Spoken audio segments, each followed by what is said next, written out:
Hey guys, Toast here, and welcome to another episode of Overwatch How to Play. This is a series that focuses on each Overwatch character's backstory, covers their basic mechanics and abilities, and discusses tips to play each character. Today's focus is Zarya. Alexandra Zaryanova is one of the world's strongest women as well as a celebrated athlete. Alexandra was born in a remote village in Siberia that was at the front lines of the Omnic crisis. Although Russian forces defeated the robots, the region was devastated by the conflict. A young child at the time, Alexandra was surrounded by post-war destruction and swore that she would gain strength to help her people recover. With a focus on weightlifting and bodybuilding, Alexandra was identified as a potential star by the National Athletics Program. She trained extensively and was expected to shatter world records. But the night of the tournament, an attack came from a long-dormant Siberian Omnium and her village was thrown into war once again. Alexandra withdrew from the competition immediately and rushed home to enlist in the local defense, sacrificing any life of fame and fortune that she may have had. She continues to serve in the defense as a symbol to many. Most importantly, for Alexandra, it is a chance for her to use her great strength to protect those she loves and cares for. Now that we have a little backstory on Zarya, let's take a look at the basic mechanics of this competitive bodybuilding soldier. Zarya fills the tank role in this game and has 200 health with 200 shield and no armor. This means that half of her hit point pool is capable of refilling on its own after only a few seconds. This also means though that she has the lowest amount of hit points out of all tanks in the game. Zarya's primary weapon is her particle cannon. The cannon unleashes a short-range destructive beam that fires constantly as long as you hold down the trigger. The beam is initially somewhat weak in its damage, akin to that of Winston's primary attack. However, Zarya has the unique mechanic that any damage taken while her abilities are active increases her damage dealt with her primary weapon. Zarya has an alternate fire mode where, as opposed to a single consistent beam, she launches an explosive charge that's capable of hitting multiple enemies at once. Similar to her beam attack, this charge also increases in damage as she takes damage while her abilities are active. Zarya's first ability is called Particle Barrier. The particle cannon emits a personal barrier that shields Zarya against incoming attacks, redirecting their energy to enhance her weapon's damage and the width of its beam. The barrier will last for a total of 2 seconds or until the barrier has taken enough damage to charge her weapon from 0 up to 100% damage. This ability can be an amazing way to initiate a fight as it allows Zarya a few moments of invincibility while also increasing her damage. Particle Barrier has a 10-second cooldown.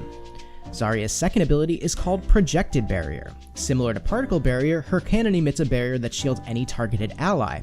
This barrier also absorbs all incoming damage for 2 seconds and also increases the damage of her primary weapon.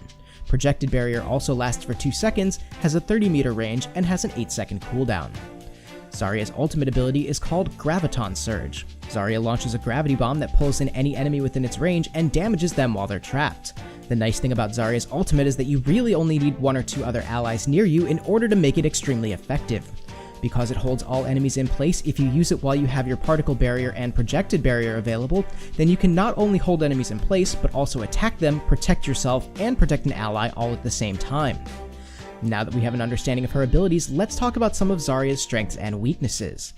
As already mentioned, Zarya has 200 health and 200 shield.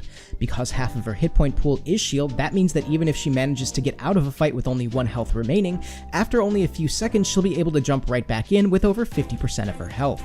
She's similar to Roadhog in that regard, however she does not need to rely on an ability to be off cooldown in order for that to happen. Zarya excels at close to mid-range, as her primary attack has a fairly short range and her charged blast, while capable of traveling long distances, has a significant arc to it, making it challenging to hit targets that are very far away. She also has the potential to take more damage in close-range situations, which means that her primary weapon damage has more potential to charge when using her abilities. Careful if you're trying to one-on-one any enemies that excel at longer ranges. Characters like Hanzo or Widowmaker can make quick work of Zarya if they're smart and don't attack her when her barrier is up. Now that we have an understanding of where Zarya excels, let's talk about some tips and tactics to play as Zarya. Zarya plays a bit more like an off-tank than a main tank. This is due to her having less hit points than all the other tanks in the game, as well as less damage mitigation than all but 1 tank. If she is the lone tank on the team, you can't expect her to play quite as aggressively as some of the other tanks like Reinhardt and Roadhog. She's generally most effective when paired with an additional tank to take some of the heat off of her. While Zarya is a tank through and through, you sometimes need to think a bit like a healer in order to get the most benefit out of her. She's the only tank in the game that has an ability that provides a dedicated shield to another ally player. Pay attention to the teammates that are in the most danger and try to use your barrier to protect that ally. Not only will you have a better chance of surviving the encounter, but you're also likely to get some charge to your primary weapon, making you more effective in helping out. The more allies you have around you when you're ready to use your ult, the better. However, remember that your ult can be extremely effective with just the help of a teammate or two, especially if you have your other two abilities off cooldown. Your ult on its own doesn't do much, so it's about how quickly you and your teammates act on the precious few seconds that the enemy team is suspended that makes or breaks how effective your ultimate can be and whether or not it turns the tide of the fight.